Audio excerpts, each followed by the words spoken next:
Look at this painting the right way and something strange happens. But this is not the only mystery. At the end of this video, I will share what I believe to be the real secret, something scholars have occasionally glanced at and often ignored.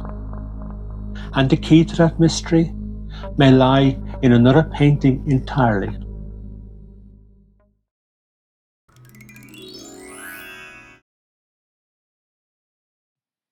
This is The Ambassadors, painted in 1533 by Hans Holbein the Younger.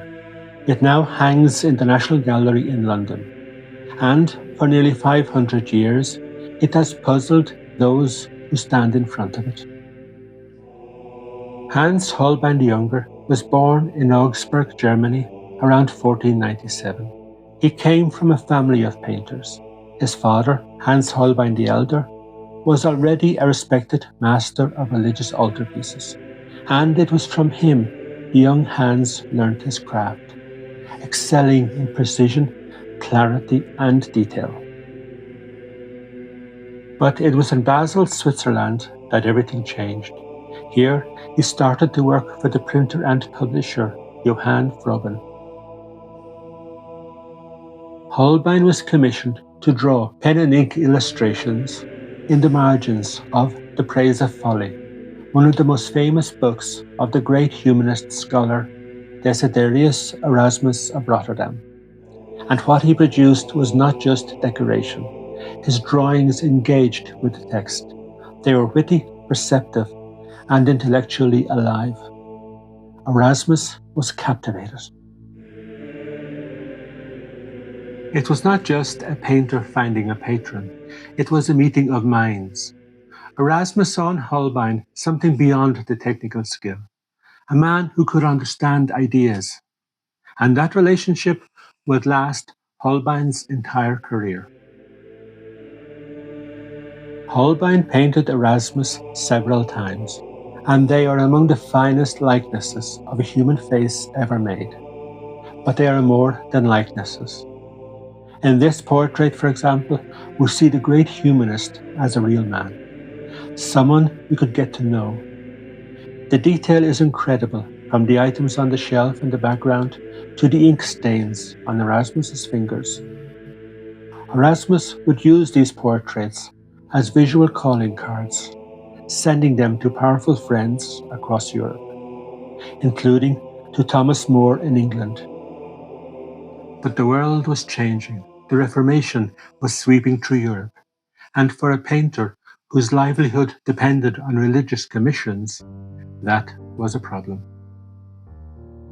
And so Holbein came to England, carrying a letter of introduction from Erasmus to Sir Thomas More.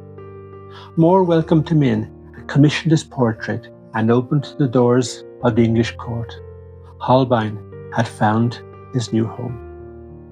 He would eventually become the go-to artist of the Tudor court.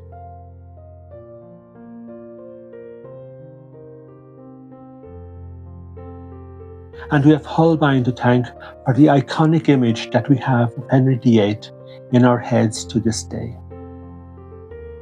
But The Ambassadors was painted in 1533, before that appointment, at a time when England and all of Europe were at a crossroads. To really understand the painting, you need to have some background, because the world Holbein was painting in was being torn apart. The Reformation, that great split in the Western Christian Church, begun by Martin Luther, had been underway for about 15 years by 1533. Northern Europe was fracturing along religious lines. Churches were whitewashing their walls, altarpieces were being destroyed, and even crucifixes were often removed. The demand for religious art had collapsed almost overnight. Germany was divided, Switzerland was divided, and in England, Henry was about to declare himself head of the Church of England, cutting the country off from the Pope entirely. The two men in this painting were right at the center of it all. They were young and well-educated, as can be seen by the books and technical instruments, and stylish, based on the clothing which would have been fashionable at the time. Jean de Danteville, on the left, was the French ambassador to England, a Catholic loyal to Rome, sent by the French king to keep an eye on what Henry was doing. And Georges de Selve, on the right, was the Bishop of Laveur, a diplomat and churchman, a man by all accounts deeply troubled by the divisions tearing his faith apart. But Holbein knew all of this. He was a court painter, a professional observer of power. He would probably have got on well with the men in the painting. They would have had a lot in common: the Catholic religion, art and culture, and a mutual interest in the Christian humanist thinkers like Erasmus. And what he painted was not just a portrait of two men, it was a meditation on a civilization in crisis. A painting in which Holbein felt he had something to say. And here it's worth remembering, the painting was never meant to hang in England. It was destined for France, for the Dantevilles' family chateau in Policy, which meant Holbein could get away with saying things in the painting which he could never say in an English court portrait. And I think he took full advantage of this. So, what exactly are we looking at? First, the ambassadors, Jean de Danteville and Georges de Selve, are painted with outstanding realism. They look natural and not stylized like the work of some of the other artists of the day. Next, we must talk about the elephant in the room, that strange shape that turns into a skull when you look at it from the right angle. This is a memento mori, a reminder that death is inevitable. Memento mori were popular features in 16th century art. There are a number of theories why it might be distorted. One of the most common is that it would have a shock impact when viewed from the stairs, or it could simply be saying that we cannot see death, but we know that it's there. I like to think this means something else entirely, that if you look at things a different way, you can learn a lot more. So is this the Holbein Key? No, I think we have to look a little deeper. We see the two subjects of the painting stand in front of shelves packed with various objects. On the upper shelf, we have instruments of the heavens, a celestial globe, a quadrant, a torquetum, and a polyhedral sundial. These are the tools of astronomy and navigation, the instruments of men who understand the cosmos.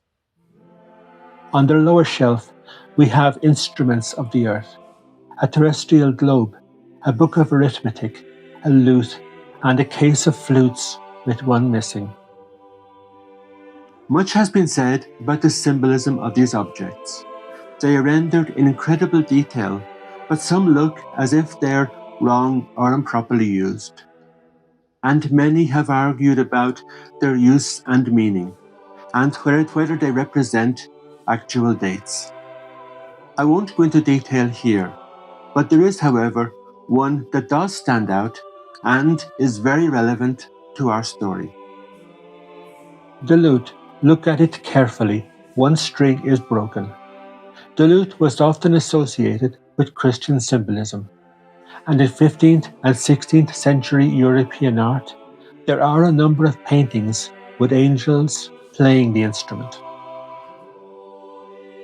Under Catholic patronage, paintings, sculpture, and music had become part of the visual and sensory world of the Church. They were, however, seen as superfluous to the Protestant views of the time and were often destroyed by Calvinist Protestant iconoclasts. The broken string is not accidental.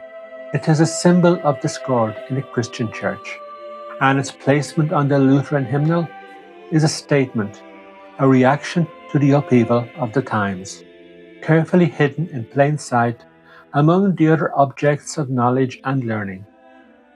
But there is more. Look at the top left corner of the painting. There, almost hidden, is a crucifix. Holbein could have placed it entirely behind the curtain, completely out of sight. He chose not to. He wants you to discover it. Now, why does this matter? Because by 1533, crucifixes were disappearing from churches in Northern Europe. They were being removed and often destroyed. And for a court painter working in the heart of the English Reformation, putting a crucifix in a portrait was a deliberate act, even a risk. It must have meant something. Some, like the art critic Valdemar Januszczak, have suggested the crucifix represents Holbein's Catholic faith, a quiet private declaration embedded in the painting.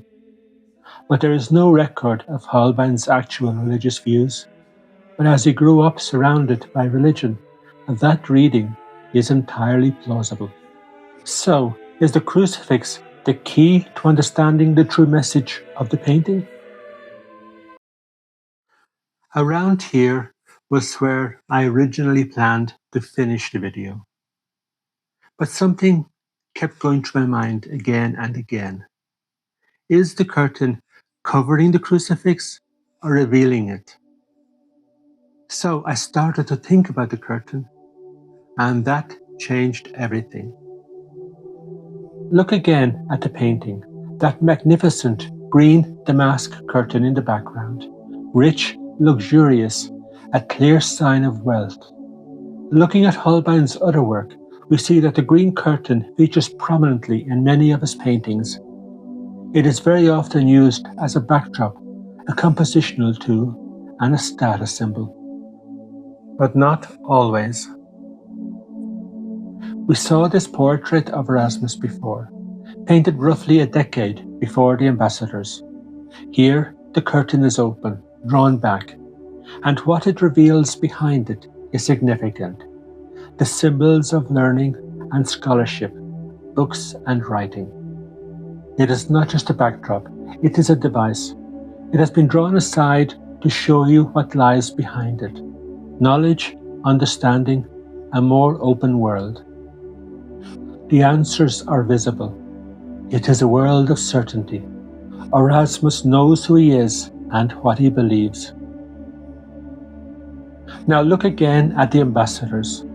Here, we begin with all the instruments of knowledge, the globes, the quadrants, the books, and we move through them past the broken lute, past the skull, toward the curtain, and it remains tantalizingly almost closed.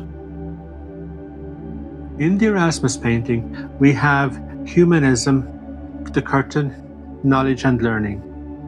In the ambassadors, we have knowledge and learning, the curtain and humanism. I think both paintings run in the opposite directions, and I don't think that's a coincidence.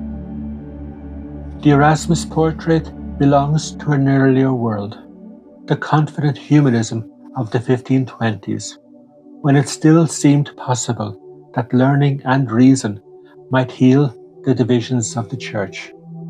By 1533, that world was gone. The Reformation had fractured everything, like the string on the lute, the certainty had broken. And Holbein, trained by Erasmus's example, formed by Erasmus's world, is questioning in paint whether the ideas which Erasmus believed in are still possible, whether the curtain can still be opened. So it comes down to the curtain. What if the true Holbein Key was not the crucifix alone, but the curtain itself? So the curtain is the Holbein Key. In the Erasmus portrait, the curtain opens gently to reveal knowledge and wisdom. In the ambassadors, the curtain remains mostly closed, while the deeper truth waits quietly behind. The ambassadors is a masterwork, a tale of two progressive young men standing at a time of deep discord. The skull reminds us that we will all die. The crucifix suggests that there may be something beyond that debt, redemption, hope, and the curtain tells us that whatever that something is, it has not yet been revealed, and it reveals itself differently depending on the eye that beholds it. To a reformist eye, it conceals, safely tucked away behind the fabric. To an open humanist eye, it reveals. There is something there, just behind the curtain. If you're willing to look, there is more to see.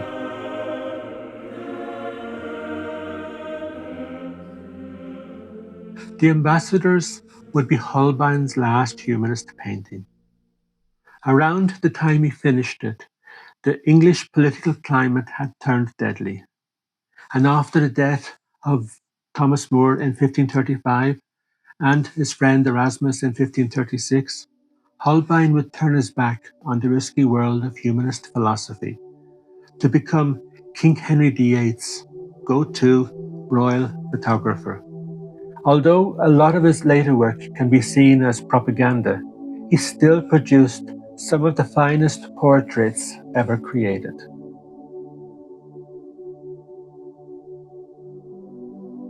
So what did you think of the Ambassadors? Do you know of another secret in the painting? Let me know in the comments. I would love to hear what you think. So thanks for watching, and if you'd like to see another painting with a mystery, have a look at what I found in American Gothic.